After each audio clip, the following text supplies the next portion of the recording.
Welcome back to Syracuse Giving Day. I'm Kayla Burton. We are here on this one day for Orange. Yes, I got this foam finger and it's been my favorite ever since. Guys, thank you for joining us.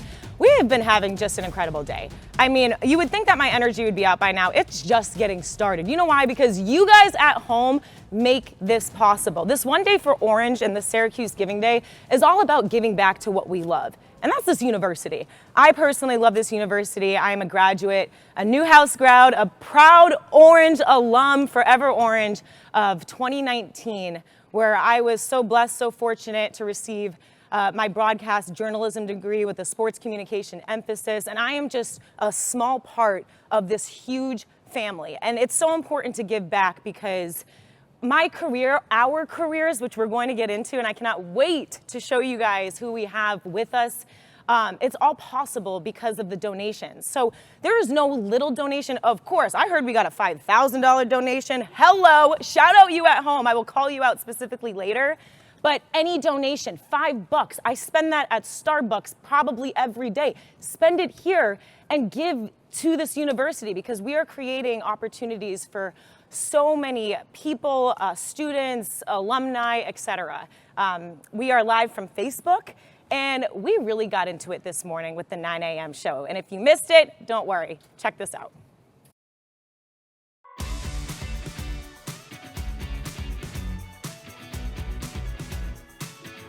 One day for Orange. One day I'm going to be annoying everyone with my spirit finger here today.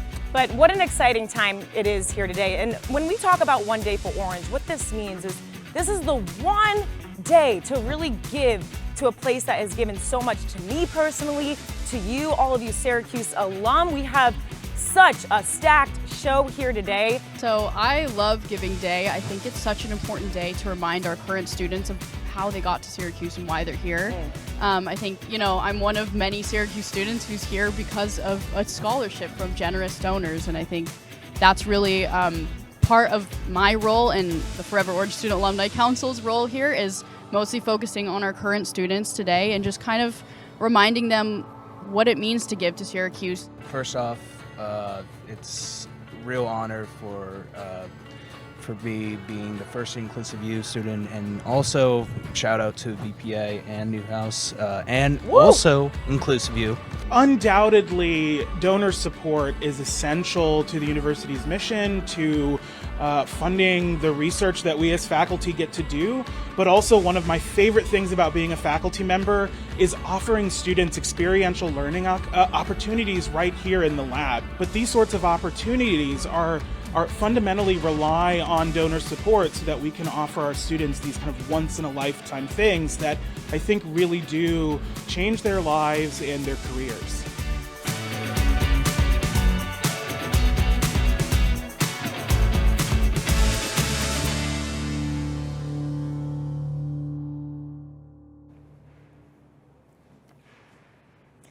Okay, well, that last hour, we talked about some of the academic experiences here on campus. This hour, we're going to talk about the student experience, the overall experience that these students get to have here on campus. We're going to speak with Syracuse University Senior VP and Chief Student Experience Officer, Alan Groves. We have two students along here with us, and we have to be relatively on time because one student has to pursue her career and get to class, which we'll be mindful of.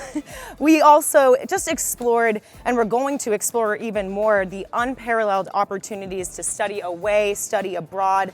We are also, you guys, going to talk with Professor Marvin Druger, who taught, this is unbelievable, he taught more than 50,000 students 47 years here at Cuse. So we're gonna get to all of that, but first, there was such an incredible leadership retreat that kicked off this past fall. And without further ado, I wanna introduce you the people and the members who were a part of that retreat. I mentioned Senior Vice President Alan Groves. We have Ellen Clark, a junior here. She is studying citizenship and civic engagement, as well as Yasmin Nehruz, who is also, she's a senior, and you got to book it to class because you're also pursuing everything, including majoring in English and textual studies, a minor in global security studies. I'm reading your resume, and I can go on and on. But what an amazing retreat. You guys, thank you for being here. And Alan, I'll start with you. You know, can you talk about this retreat, how it even came about?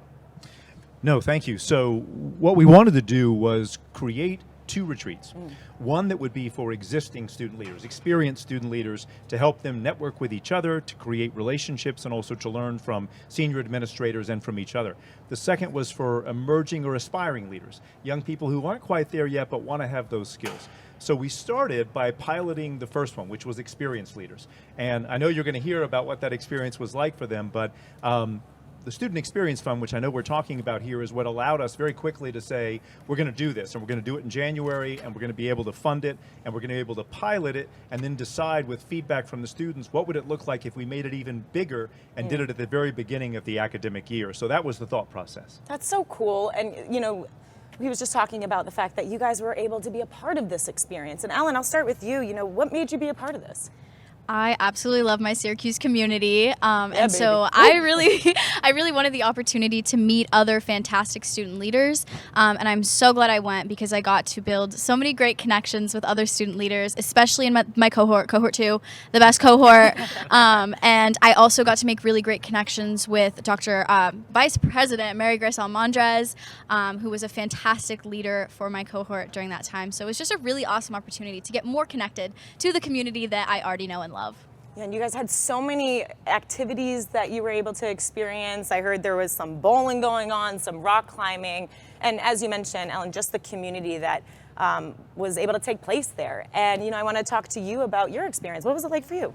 It was amazing. I got to try snow tubing for the first time, which was great. Okay. But also, it was very informative. Really took a lot of lessons back to my role as Vice President of Student Association. Yeah. And I got to meet some amazing other leaders, which is great to build those connections for potential collaborations across campus and just show other students like we're here to help each other. Okay, that snow tubing, I have to ask, how did you do on a scale of like 1 Oh to my God, 10? the first time I was so scared. Yeah, I mean, it's you know, exhilarating. So yeah, I'll say 8. 8. Any Yeah, marks? We're good? No, we're good. No Okay, bruises. we're good. So the retreat was a success, thank the Lord. But that's so amazing that you guys were able to experience that. And Alan, I know that you really just spearhead all the different experiences and opportunities, which really makes CUSE what it is today. And I know that there are other programs and opportunities going on.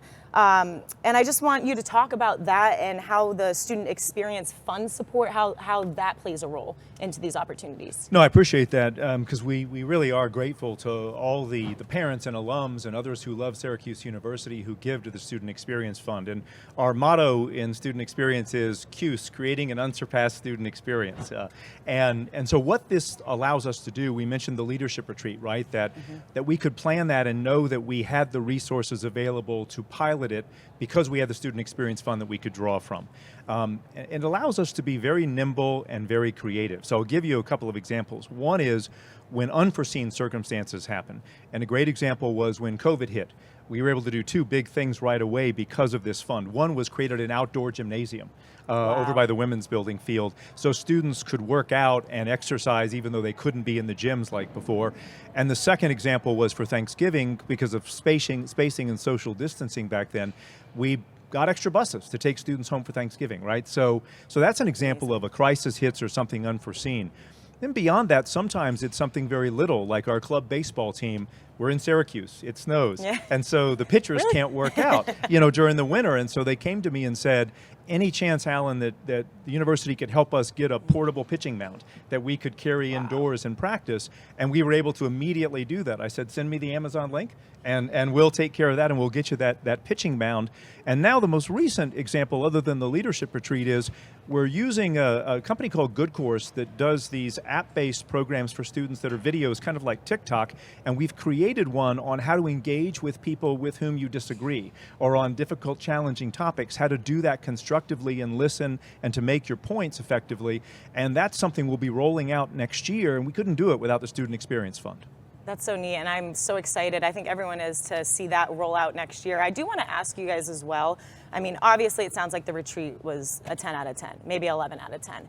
And how important is it for you to have other students? I know even for myself, being an alum now and getting to experience that, but to have others experience what you guys experienced. How significant is that to kind of get that retreat, experience that, and then also, pave a way for others to go through what you went through?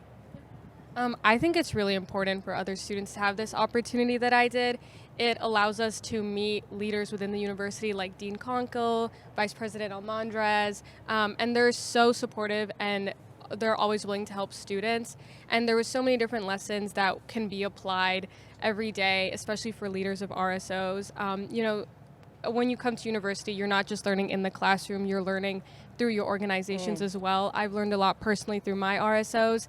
And so having this opportunity to take the time to reflect on the work we're doing within our RSOs and our organizations and see how we can improve is really crucial. There's so many incredible lessons about transformational leadership, what it means to be a leader, and so forth that I know would benefit any student. I love that. That's amazing. And if it weren't for the donations that we have, I honestly don't know, and Alan, all you guys can attest to the resources, the opportunity, the funding to even have this trip. We don't know if that would have been possible, and arguably it probably wouldn't have. So that's why all the donations pouring in matters. And you guys, I cannot thank you enough to really be living examples of these opportunities, and I'm so excited for more retreats to happen in the future. So thank you for your time. Thank you very much. Thank you so much. All right, well, you just heard from these three and all the different retreats that they have already experienced, at least in the fall, and hopefully more to come. When we talk about retreats, it doesn't just stop there. There's so many, I talk about opportunities, but that's really what is living here at Syracuse. And specifically, there is what the university has, a Syracuse study away opportunity and a study abroad. So let me just paint the picture for you guys, because study away is being able to study in the most incredible cities here in the United States. And if you want to take it even farther or go outside and really go on a global expedition, that's the study abroad part. And guess what? Because everyone who is joining in right now, and I'm hoping you are pressing that funding button, that donating button, because that's why this is all possible. And I have so much to talk about with that. And one of the goals, by the way, for Syracuse studying abroad and studying away, 2028, okay? I know it's a few years, we got some time, but we are aiming to have 90% plus students in each school and college here at the university but be a part of either the study away or study abroad mission. And a few weeks ago, we officially opened the new location of Syracuse University Dick Clark Los Angeles program in North Hollywood, y'all. Right now, you're looking at some of the photos of the event, and this is all thanks to the generous gift from the Carrie and Dick Clark Foundation. Of course, Dick Clark was just such an incredible member of the class of 1951, and this absolutely showcases Syracuse's commitment to study away. Some students will choose to study away, as I mentioned, in some of the top cities around the nation like LA, New York City, Washington, D.C., or other domestic locations, and others will choose to go abroad. And that is what this next segment is all about. And boom, we have three incredible people that have joined here, and you guys have really all just embraced that mission and got to travel. I mean, hello, you get to travel the world. And we have Troy Gordon, the director of Syracuse London. Hello. We have Brenda Osorio, who studied in Florence, as well as Grant Maxheimer, who studied in Madrid. Welcome, you guys. Thank you so much for being here. And, Troy, let's kick it off to you. How exciting is it for you to have Syracuse abroad just thriving in the way that it has been right now and being able to really spearhead London?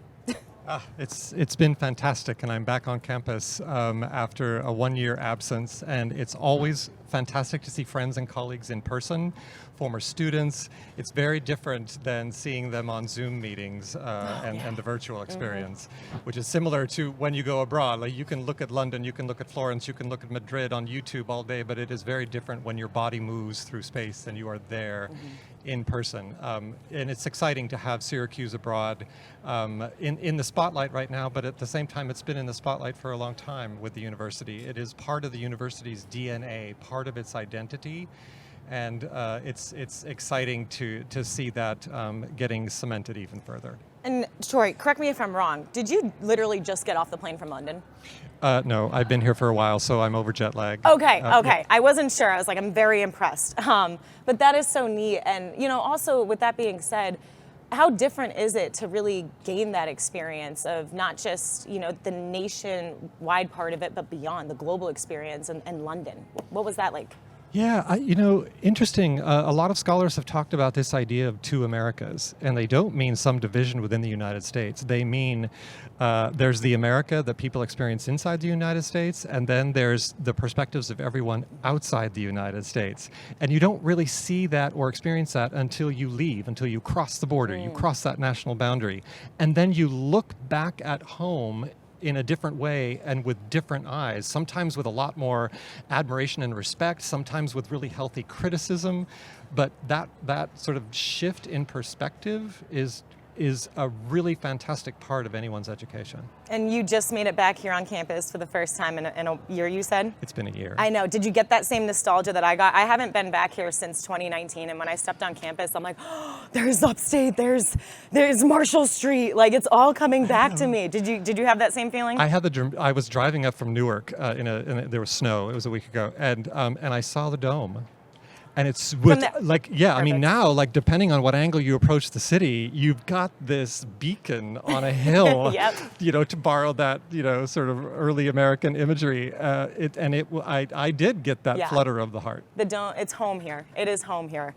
Thank you. And Brenda, what an amazing experience for you studying in Florence. First of all, you're studying in Florence. When did you grab hold and grasp that, wow, I'm here in Florence and I'm literally having this opportunity? And also, you were gifted an incredible opportunity. Is that right? Yes, that's correct. So first of all, I just want to say thank you to Mr. Daniello. Without him, I would not have had the opportunity to go abroad in Florence. He was very generous. He very generously donated some funding towards the Syracuse Abroad Florence program, and I was very honored to have been chosen as a recipient for the Daniel and Gail Daniello Endowed Florence Scholarship. So I just want to say thank you to him.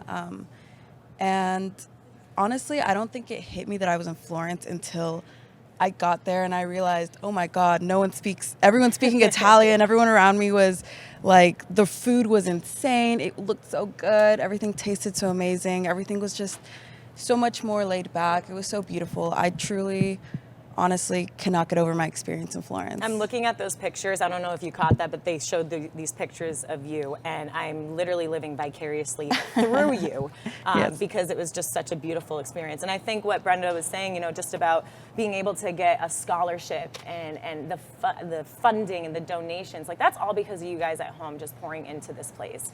And people like Brenda, Troy, Grant, who I'm about to get to, like, all of this is possible because of the donations. So please, like, you're witnessing testimonies of it. And Grant, speaking of a testimony, you got to live yours in Madrid. Yeah. Goodness gracious. I mean, Syracuse rocks. It rocks. But when you are bringing up London, Florence, and Madrid, that's hard to compete with. What was your experience like? Yeah, so I had a pretty great experience in Madrid too. It's my first time out of the country, so that was really awesome. Got to get to Europe, which was really cool. In Madrid, we spent the first 10 days traveling around to different cities in Spain, which is really awesome. And then after that, I got to fully immerse myself. I lived in a homestay, so I got to learn the language, all that good stuff, try the food, and then I also just got to travel around Europe, which was awesome. I think I made it to like 7 Madrid and surrounding cities, and then like 6 different countries, which was awesome. Oh my goodness, that is so cool. Your first time out of the country, right? Yeah. What, were you nervous? What was going through your mind? Oh yeah, I was freaking out. How was your family? Yeah. Was your family all right? Freaking out. Did they have share the location on you? We made it though. We made it. Okay. We made it. Okay, awesome. And just being back here, what is that like for you guys to having go globally and then coming back to, when I came back here, I haven't had the same necessarily experiences as you have. And that's why it's so cool to talk to you guys, because when you're able to get that global experience and then come back here, how does that affect each one of you? Yeah, I think for me, I'm an international relations major, so it really just affirmed that I really enjoy learning about other cultures and experiences, and then it really affirmed that I want to bring that back here and continue that in my career, and kind of just made me realize that I really like traveling and learning all those different things, so it's really cool. Yeah, for me, it was definitely something that really helped expand my knowledge on global issues, the different policies, just in general really opened up kind of my perspective on the world. And it was such an amazing experience. I feel like a lot of the experience that I got going abroad was very much transferable to what I can do here in Syracuse. So it was definitely very life-changing, and I'm very grateful for it. So. And Tori, I just want to finish with you and ask you, what's your message to potential supporters of Syracuse abroad? What is your message to them, and how can funding help? Studying abroad changes your brain. I know that sounds really strange, and no one will talk about that, but neurologically, they've done some research now, and they know that it's different than what happens to people who are tourists. Because you do develop some new neural pathways when you are traveling in foreign places, but when you study, you research, you debate, you write, you think, you're in that headspace of being a student and you're really stimulated, all of those neural pathways become more fixed and a permanent part of you. And so I'm always saying to students, you can change your brain if you study abroad, but that's one reason why when people return to the United States, they often experience culture shock, because their brain doesn't process the stimuli in the same way. To me, that's incredibly powerful, right? Donations on Giving Day can support something that goes even deep into the heart of us, deep into, the neural pathways in our brains. That is powerful. I love it. I have chills just listening to you guys, because the opportunities and experiences that you guys have witnessed firsthand is incredible. So thank you three for sharing your experiences, and we pray and we hope that everyone continues to donate, because we need more people to get that global experience. Thank you all. Okay, we now have someone you guys may recognize. And the reason why I say this is because Professor Marvin Druger, he's been around for quite some time. We are so grateful. He is the proud Orange alum who's been teaching here. He had taught here for 47 years, over 50,000. I don't make that number up. Over 50,000 total students. And guess what? It's almost his 90th birthday, and he joins us live from a golf cart here on campus.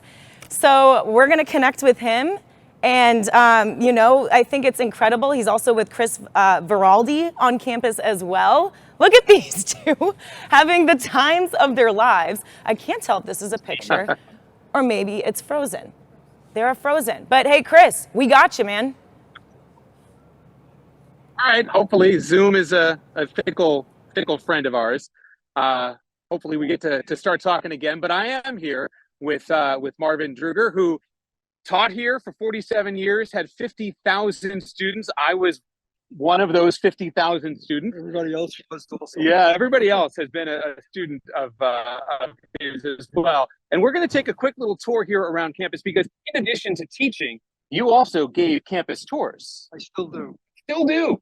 You are not truly retired. No, I'm unretired. What is it this campus means to you?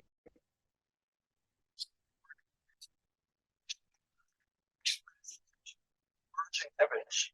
Now the image is there. I think Harvard, Yale, Princeton, all that. But the precious here, we're going by the Hall of Languages right now, and the Hall of Language, of course, is one of the most iconic buildings on this campus. Syracuse University. A very interesting place. I mean, it's on the National Register of Historic Places, and there was a first building. It's a couple of towers, some large water tanks.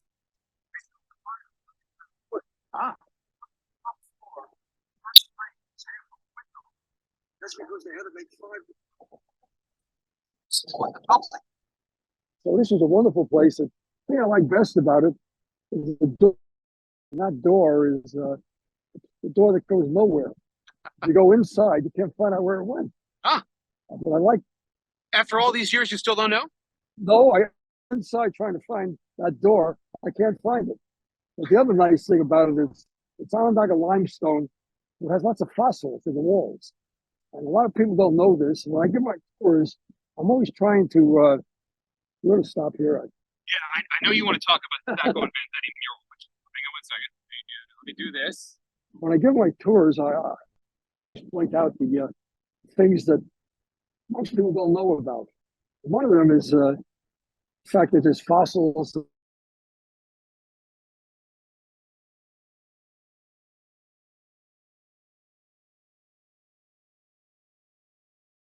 Vanzetti mural.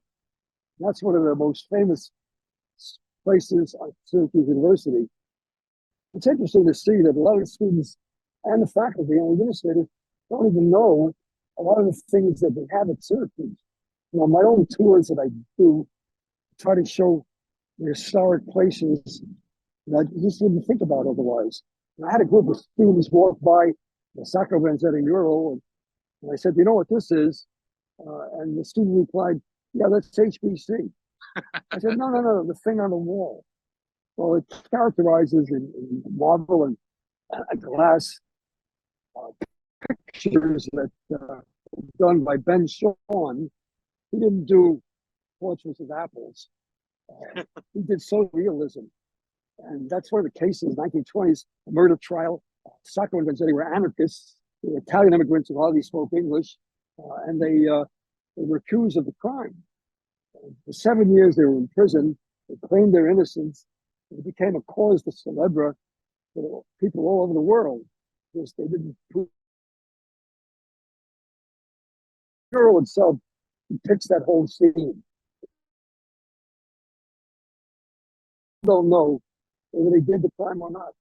It's memorialized here, though, at Syracuse University. All right, we're coming upon the art building here, and there is a sculpture garden that I know is a place to you. It's a place where people can do something they don't do enough of, right?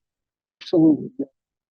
One of the things that I like about being at Syracuse is the many experiences that I've had that are really memorable. One of them was I used to have a dinner party in the Dome at graduation. I was sitting, they usually sit me with these very important people for some reason. You're very important. Well, I don't think so, but I was sitting with this elderly lady. She doesn't seem so elderly now. And she said, "Oh, it's time for dinner." And she got up and in her high heels ran across the dome floor to the other side of the dome to get the buffet. And I said, "My God, who is that?" And they said, "Oh, that's Dorothea Wilden Schaefer. She died at over 100 years old, 100 years, and gave money. She was a teacher. I don't know where she got the money from. But she gave money, the family did, to build the art gallery. And if you go over to that corner there, you can see the sculpture garden.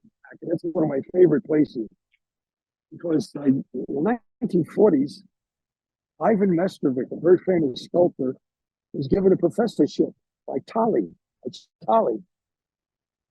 And he was here for about 7 years. In fact, his studio was where the Sheraton is now. It's called the Barn. And he made these very famous sculptures in that garden. There's Persephone. There's one of Moses that was supposed to go down to New York but never got there. One of Job. He's like biblical Job, the horses, herds. And he's saying in his satching way, why do bad things happen to good people? And I always say, that little garden behind Schaefer Art Building is a great place to meditate, to think, to ponder. Who wants to do things? And it goes back to my experience in Australia when I was a postdoc at the CSIRO, the Commonwealth Scientific Industrial Research Organization. I worked for Jimmy Rendell. The guy was like a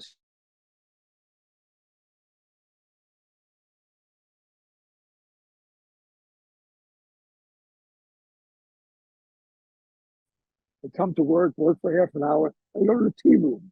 And I found something really interesting, a hustling doc that I was. And I said, "Where's Jimmy?" "Oh, he's in the tea room."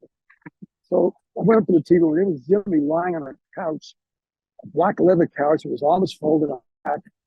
And I ran over to him. I said, "Jimmy, are you okay?" And he hardly moved. And he said, "You have to stop."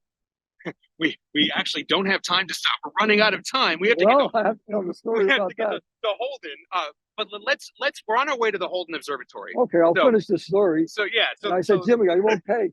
And Jimmy says, "I'm pondering the definition of fitness." We don't ponder. There's two places to ponder on campus. One is the art sculpture garden, and the other one is the Druger bench, which we just passed. We passed it, and you may not believe it, but Chancellor Shaw was here. There were no benches on campus, and so I met him on this pathway, and I didn't want to shake hands with him because I didn't want to meet important people, but I had to meet him, and he said, We'd here to get dinner a month. Nice campus we have here. And I said, yeah, but there's no place to sit down. There's no benches. And he looked around the campus and he said, that's a good idea. We'll put it in the plan. I don't know if that's why it happened. It happened though. But the Daily Orange had an ad a little while later. They put that on the campus. I wrote him a letter. I've been here a long time. When I die, they're going to give donations in my name to get me a bench. I want the bench so I'm alive. If somebody's sitting on my bench I don't like, they say, get the hell off my bench. You got the bench, but there is also a fund, a Drew fund. Yes. And before we leave, I want to talk about that. Tell me what does that benefit? Well, my wife passed away in 2014. That was the worst time of my life. And I wanted to memorialize her. And at that time, Holden Observatory, where we're going right now, was a place in honor of his son who died of a heart ailment. He was a student at Syracuse University for teaching and research purposes. And for some reason, there's a telescope up at the top. The Senate recording office, and eventually became Joe Stowe, the conductor of the university, became his office. And I said, I got to memorialize my wife. And so I gave a donation. I was afraid to do it because university professors are kind of weird. If you insult them, they leave. And I was afraid he would leave, but he didn't. He said, as long as I have a place to work. And I gave him a donation, and we had the PAT project, which was the changing of the Holden Observatory from a place which is an office to back to teaching and research purposes. And that's what it became, the Patricia Myers Astronomy Learning Center in Holden Observatory. If you go inside, there's a beautiful picture of my wife, and there's a memorial plaque on the left that tells about who she was and what she did for the university, and she made me what I am. And on the right is a poem that I wrote. Daylilies live one day. And the poem, yellow flower was beautiful. It sparkled in the sun. I put it in a vase to be seen by everyone. I told my wife the flower was as beautiful as she. They both had special features that brought happiness to me. The next day, the flower was gone. It lay upon the floor. It now was shrunken orange, and its yellow was no more. It was here for just an instant, but then it went away. I wish this lovely lily could have stayed just one more day. That plaque next to her photograph, I want people to go in there and hold an observatory. The first thing they see is a beautiful picture of my wife.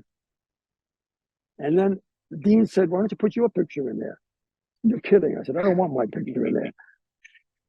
And then I finally did it because inside the actual laboratory, there's a picture of me and my wife.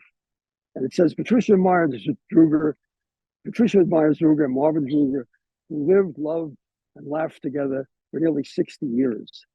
And the reason for the picture was I want people to realize that you don't have to get divorced after 3 years. You can stay together for a long, happy time. And you stayed together with Syracuse University for a long, happy time too. Well, Dr. Drew, we had to go. There's more Okay. people waiting, so we appreciate your time. This is a wonderful place. We have a fund now to renovate the observatory and fix it up. The Patricia Myers Druger Fund. And if anybody gives to it, it's a wonderful time, wonderful thing to do. And I hope that you will. You're a wonderful guy, and we appreciate you spending some time with us. Kayla, we're going to go back inside to the dome to you, but man, if you weren't moved by that, I don't know what might move you. Chris, I cannot thank you enough. Professor Marvin Druger. Wow, I wish I could hang with him all day. Like on that golf cart, just coasting through campus. He rocks and he is awesome and clearly a huge legend here on campus. Again, teaching for 47 years, over 50,000 students here. So thank you for your time. Our next segment is really awesome, and it is because we are acknowledging the student, the student MC who is going to be hosting the Syracuse University Alumni Awards, and that takes place on April the 12th. April 12th. April 12th. And so I have Nicole, I have Leandra Tyler, who also, by the way, is one of our first winners of these awards. And Nicole, I'll start with you. You're going to be emceeing that day on April 12th. I am so excited. And talk about, the awards, what we have in store. Well, number one, it's going to be a beautiful day, a beautiful night. The NVRC, have you guys been to the NVRC before? I'm missing It out. is gorgeous. I had a class in there my junior year, and I loved it. I would walk in there, 8 a.m., absolutely fantastic. But there is an Arrogance Award. 3 alumni are receiving it. One of them, you may know, Donovan McNabb. Yep. He played for the Eagle Eagles. Star, okay. Oh, yeah, and he's coming back to campus. That's It's going to be cool. fantastic. Also, Leandra Tyler, talk about what you're winning. Cooler. Yeah. I had to do it, right? I had to do it. Leandra, I mean, that's amazing. And Nicole, thank you for pointing out the awards. And I mean, you get to not only be there, but you're going to be going home with the first award for the Outstanding Future Alumni Award. First of all, congratulations for that, because that's a big deal. And, you know, what does that award mean to you? It's really great to be recognized by my Orange community and to be a precedent for other students as an example. Like, my Orange experience is rapidly around donors. I'm an OTHC scholar. I've done a lot of leadership positions. I run the food pantry, and it's changed me. It's a great experience, and I'm really excited for students to learn more about me and what they can also do on this campus as well to give back. I'm learning more about you, and I just found out that Leandra is a Syracuse native. She only applied to one school. Take a guess at where that school was that she applied to, right here at Syracuse University. So for you to not only accomplish that, apply, get in, where your family is around here too, but you're also the first recipient of this award. How much more meaningful is that, knowing that, wow, you really left your mark here? I love it because, I mean, this is my home. Even if I go to grad school, this will always be my home. And I'm glad that I have left a mark for future generations to come. That's so exciting. And Nicole, you're leaving a mark here too. Let me just talk about Nicole for a second. I can talk about these two all day, but Nicole is a senior here. She's also a Remembrance Scholar. So you want to talk about different awards and different scholars. Nicole is one of them. What does that mean to you? Yeah. And when did you find out that you're a Remembrance Scholar? So the Remembrance Scholarship goes to 35 SU students. The Pan Am Flight 103 that was bombed over Lockerbie, Scotland, there were 35 SU students who were studying abroad. So for the past 35 years, there have been students that have actually represented those students who passed away on that flight. That experience has changed my life completely. So we were randomly assigned to one of the students who passed away on that flight. I was assigned Nicholas Andreas Vrenios. He was a photography student from the DC area. Just understanding him, and you like go through all of his essays. It's very emotional, and everyone's like, it's going to be emotional. You're going to walk in there. It's in the university archives in Byrd Library, and you just feel this connection to Nicholas. And I was able to reach out to his mom, and there were letters exchanged. So it's a beautiful program, and to be able to live out their legacy here at SU, it's changed me forever. That's amazing. You were able to get in contact with his mom. What Right? was her response? I mean, did you guys communicate? So she wrote this book about what she went through, losing a son all of a sudden, that's because deep. that's a very tragic way to lose someone. She sent me her unpublished work, which is like the most amazing and touching thing, that she felt that she trusted me enough in representing her own son. I just felt very blessed to connect with her in that way. I can't even fathom that specific moment, and it's so beautiful because it's special for you too, for you Yeah. and her family. And you know, one of the reasons why that has been made possible is because of donors, because Exactly. of funding and scholarships. And I know for those of you who are just tuning in, by the way, we have been running just this amazing show all day that Syracuse has provided, and getting to talk to these beautiful people who are, you know, on scholarships, are also receiving all of these awards that mean so much. And it's because they have been, you know, one, they've earned it, but also because of the donations. And you guys all at home, all who are tuning in, wherever you are, and I hope you hit that Facebook chat and let us know, but your donation matters. And it doesn't matter how little. You may think $5 is nothing. $5 is everything, you know? Hey, if it's 5,000, that's everything too. Don't be mistaken about that either. But anything is everything here for us. And you know, you guys, I'm so excited for that day on April 12th, by the way, is when all the awards will come out. Donovan McNabb, as we mentioned, he will be here, Nicole? Yeah, and also there is another brand new award. It's the Volunteer a volunteer year of, it's something with the volunteerness. So Tracy Brush, class of 1989, she's going to be here too. So it's going to be fantastic. Let's go. And you see the panel right in front of you. Oh, yeah. These are all of the recipients, all the people who, and look at Leandra, you are front and center, honey. She is right there receiving that award. And congratulations, you guys, because that is just so incredible and well-deserved. So we really appreciate your time, and thank you for that. So, wow, we have a jam-packed day. We keep talking about it. And now we're going to get to what we have is a little power hour. So if you are at these alumni awards, which I just mentioned, we just talked about April 12th, expect you guys to be there. You're going to have a chance to meet several different student organizations that are part of our Spring Student Organization Challenge. And we'll decide who gets to compete in that challenge tonight. We have a showcase here in the Dome. It's at 5 o'clock to 7 tonight. And the student orgs that bring in the most gifts between 5:30 and 6:30 tonight will go on to compete in the Spring Challenge, raising money for specific projects they have chosen for their orgs. So, I mean, it's so cool to see. I was able to witness some of these students and the different table settings that they had at Shine Center. We were able to see all the different students trying to raise money. And the best part is the funding. We're making it competitive. You see those championships. We are a competitive culture here at Syracuse. But with all the funding that you are doing and the competition that we have, they get to benefit from it and work on those specific projects. So cannot thank you enough for all of the donations and all that's happening here. And now we have more happening here. And it includes a program called esports, okay? This is really cool. I think this is cool. You know we're sports-based. You know Syracuse, we are national champs. And guess what? If we weren't last year in some degree, we're going to get back on it. But we have programs also that are competitive, but very intellectual and important. So we have a new program coming out this fall. It's esports. I'm going to send it out now to Joey G, who is joining me live to tell us what's in store with esports this fall. I guess fashion design major.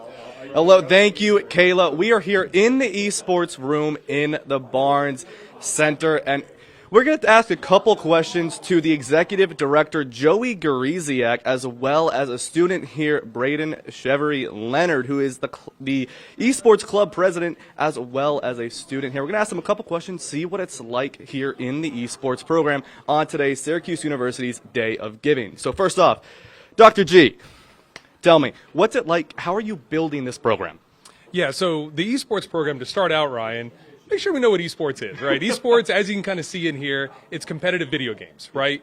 But the way that Syracuse is looking at what esports is this holistic look that it's way more than playing video games. In fact, we like to say it's beyond gaming, right? And so it's an educational opportunity that we are offering here at Syracuse in this holistic lens that really has two different sides to operate under this massive esports program. There's the academic side of things where we'll have an esports major, one of the first of its kind in the country that will start out in the fall of 2024.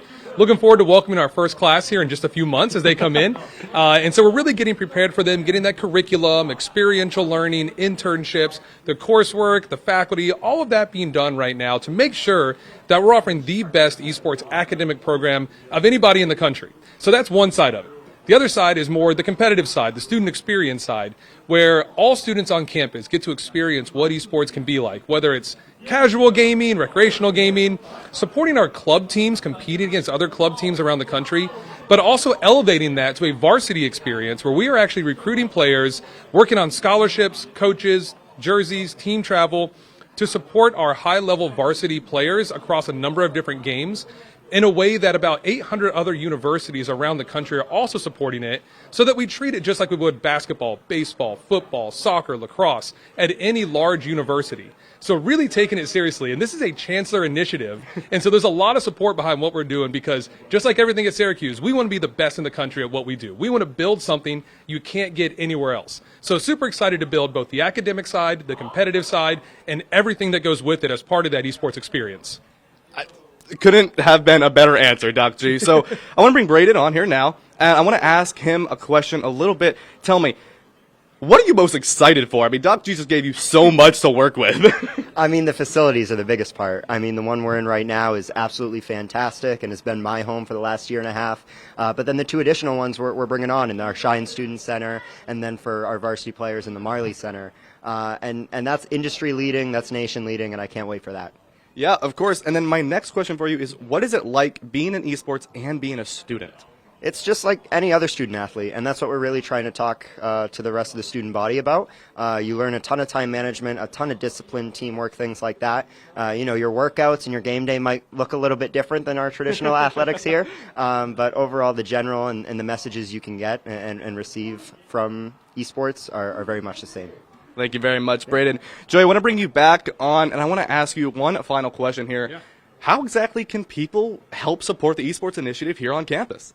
They can come be our next player. No, I mean, that's great if people want to come out and try out. No, I think that as you're building something to the magnitude we're trying to, it really does take all kinds to help us build something that's the best in class, an experience that really nobody can get anywhere else. So the biggest ways that people can support what we're doing is starting with the students, right? And helping us find ways to bring students to other events and networking opportunities and internships around the country, but also around the world as we build out our international programming. So helping students to find those opportunities and lower that barrier to access is probably the biggest way that people can support what we're doing.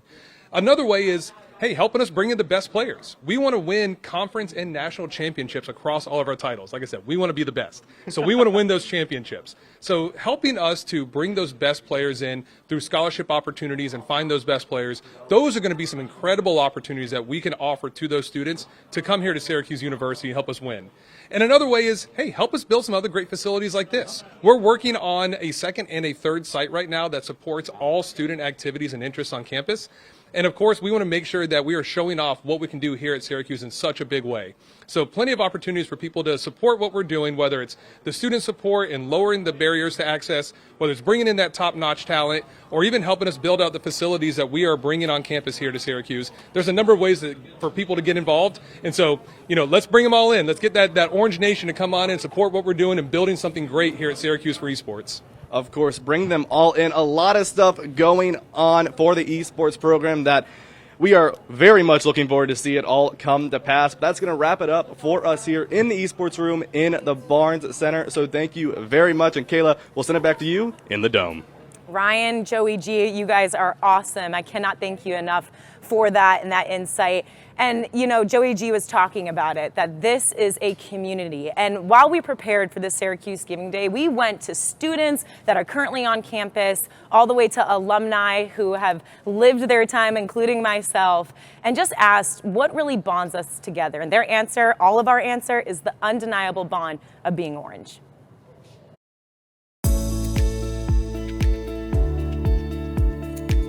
Hello everyone, my name is Jude Azai, and being orange to me means being in a community of supportive people, being kind, being courteous, and being helpful. To me, being orange means having endless opportunities.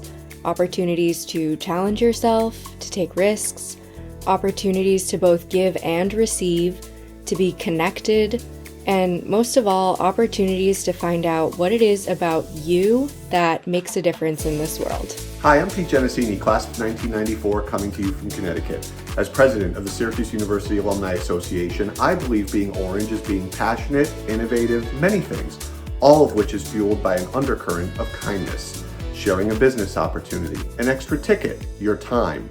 Being orange often means making our world a better place, and maybe sometimes it just means making your world a better place. Go Orange.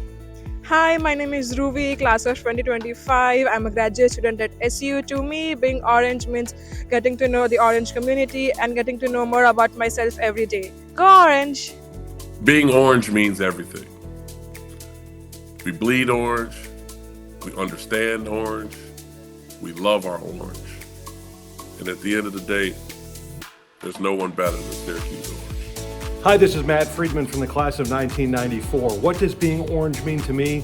I could tell you the sappy stuff, like about my marriage and my friends.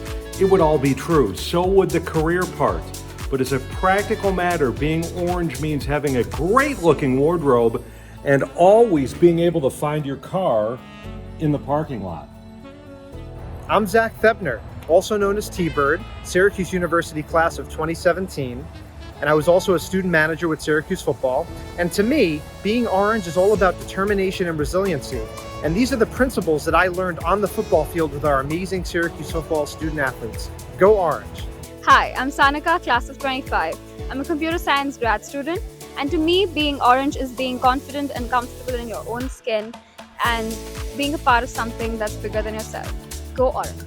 Being orange means to me being part of an incredible community of students, faculty, staff that make everything happen.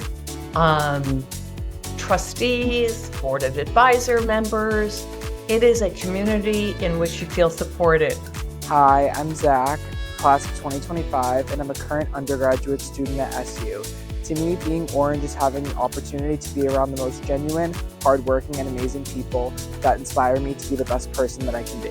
Hi, Russ Terry, class of 2000, Jersey City, New Jersey. To me, being orange means, of course, having orange swag, yay, but also collaborating with fellow alums. I'm proud to say I'm the founder of the SU Career Coaching Partnership Program. We're now up to 24 coaches all around the world, yay. I was also one of the main speakers at the first ever SU Alumni Career Retreat, yay. Go Orange.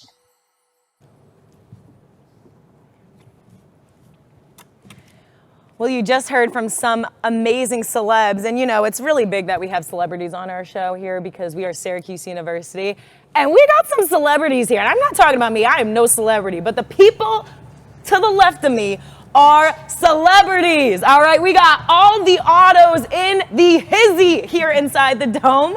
Welcome, you guys. And when I say the autos, yes, I mean all three autos have been auto. I know that sounds weird, but they are an auto family. We have Kate here, we have Maya, and we have the auto of the year. But wow, how cool is this? You know, I've always wondered what it's like and who is inside the mascot. Who is the mascot? And we know Otto, I won't expose you, but we can talk about you two being the former autos, the autos. So Kate, I want to talk to you. You know, I'm so excited. Has this been like a dream of yours? I'm thrilled to talk about it.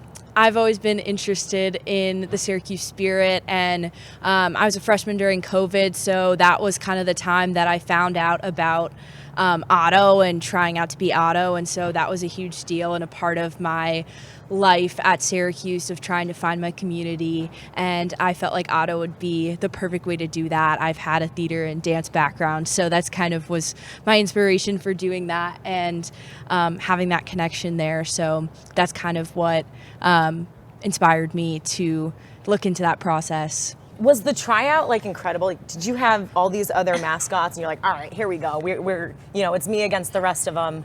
I'm gonna win this. What was the tryout like? It wasn't like that really at all, actually. No, Kayla, you're wrong. It's a little bit different than other sports. And it changes every year, kind of, and that's something that our coach knows a little bit more about and changes over time and everything like that. But there's a lot of like personal interviews and getting to know your personality because there's a lot more about like who you are that matters more so than what you can do, because anyone can kind of really be energetic or anything like that. It's about what makes you special. That is more important in what they're looking for. Yeah, and I mean, there's only one auto, you know, and yeah. You guys experience that. And Maya, I'm gonna throw this to you too, because I want, same as Kate, has this always been, you know, something that you wanted to do, or did you look into this and say, hey, you know, I think I could do this? I, similar to Kate, am a COVID freshman, so I was kind of looking for my community on campus, didn't really find it freshman year. And I just like out of the blue decided to email the auto email. That is so cool. Yeah, I just typed it in and I was like, okay, let's see. And Otto emailed me back and I was in a group tryout. But similar to Kate again, I have a theater and dance background. Wow. So I wanted to do like some sort of performance, something where I'm like interacting with people. And I wasn't really doing that freshman year. So I found Otto. I know, and I'm looking at Otto too, who is just going. Like, you think I have a lot of energy? These guys taught me times a million, which is unbelievable. You know, I think it's also incredible, and something I would be remiss if I did not point out, the fact that all seniors, correct me if I'm wrong, are female Ottos. And Yes. that's amazing. You know, sometimes I think in today's society, we just assume, oh, who's inside the mask? Who's inside here? And then to see you two awesome women, you know, before us in the Otto, I don't even want to call it costume because Otto is a human being. Otto, I got you, is so amazing. I do want to know, how much sweat are you guys, sorry if that's a little intimate, but are you guys just breaking a sweat in there? Because it's also the dome, you know, like now we have AC, thankfully, but it's a workout, huh? Yeah. It's definitely a workout. It's not for the faint of heart, that's for sure. I mean, yeah, we're D1 athletes, and it shows. Yep. So Absolutely. And you guys, I do want to also add that being Otto, and Otto, I appreciate you being here as well and showing up.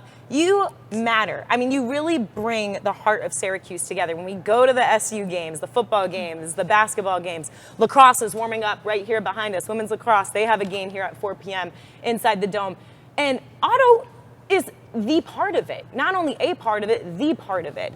And for you guys, you know, to embrace that and to really, I don't know if sacrifice is the right word, but just devote all of your time to representing this university. What does it mean for people at home who are watching and want to donate? How important is that for women like you who play such a huge role in this university, Kate?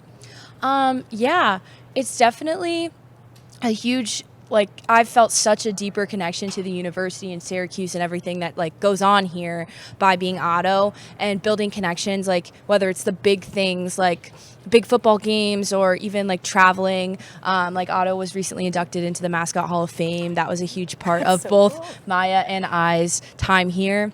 But building those connections, even like the small ones of saying like, yeah, we're really running around and doing all these things, and people come up to us and tell us like, I'm so tired, Otto, I can never have as much energy as you. Like building those even like really small connections is what makes the big connections possible. So I think that's been a huge part of why it's so special, and I really feel all those like connections to everyone individually at Syracuse too. Awesome. Thank you for sharing that. And Maya, just last words on what it means for people who are listening at home who want to donate or who are maybe like questioning, should I donate, should I not, why it's important too. yeah, I mean, without donations, like Syracuse University couldn't run the way it does, obviously. And this university has given so much to me through Otto. And so I think we need to band together to support the university. I cannot thank you enough. Otto, I would ask you questions, but I know you are an Otto of few words. So, and we love that. Keep your expressions going. You guys, thank you so much for being here. Celebrities here beside me. This has been such an amazing show. We do need to check on those numbers. And without further ado, you know my girl is to the right of me, Nicola Ponte, who is a scholar here, but also been keeping us updated within these numbers and where we're at. Where are we at, Nicole? Oh, well, let's talk about this. Okay. When this show started, 85% of the way there to our goal of 4,444 donors. Can you guess where we are now? Just guess. Gosh, I hope it's close. It's close. It's close. It's close. 92%. Let's go. Let's go. Come on. Go. It doesn't matter what you donate. We love that. It You can be guys rock. $5. That's all we're asking for. So let's take a look. I'm going to bring you through 4 things. Donor affiliation, which class year is in the lead, which priority fund is in the lead, and also donor maps. Let's start here. Still, we want to see this whole map fill up in orange, but there are some states, still Kentucky. I called out my friends that lived in Kentucky before, and it's still 0. I'm asking Tyler Melito, Tyler, I know you're in Lexington right now. My friend Ricky Setter used to live there too, but now he's in Philadelphia, or Pittsburgh for that matter. He's in Pennsylvania right now, but they're doing well, 171. New York, doing the best. It's the darkest orange on this entire map. Close seconds though. California 159, Texas 55, Florida 127. Let's scroll up a little bit. So we were talking before about the food pantry at Hendricks Chapel. Hendricks Chapel is the heart of this campus. No matter what you believe in, no matter how you identify, you can find a home there. And that's where the food pantry is too. they're doing the best. Take a look at that. Close to $72,000 and close to 900 donors. Doing great. All right, so let's scroll up a little bit more. Which class year is in the lead? 2023. You just graduated last year. Ooh. I know when I graduate, I'm going to miss this place a lot. So you probably see 2024 up here next year. 67 donors, close to $2,000 raised. And then all the way up top, donor affiliation, alumni, close to $1,500. And look at that amount, close to $400,000. Keep it up. We want to make it to our goal, 4,444 donors by the end of the day. Kayla? That is so awesome. Nicole, thank you so much for sharing that. And more importantly, thank you guys, thank everybody here, but especially you guys donating because we're so close to our goal. And guess what? We have more shows to come. I do want to say this. Go to SU Giving Day, the website. There is an auto fund. I just talked about auto. We had the celebrities here. Go to that fund because you guys can donate. And you guys are, and we really appreciate it, not just because we're excited about Syracuse, but how you are impacting every single life here and beyond it. We have more shows to come up at the 7 o'clock hour. Thank you so much for donating. Thank you so much for being here. And guys, I'll see you at 7.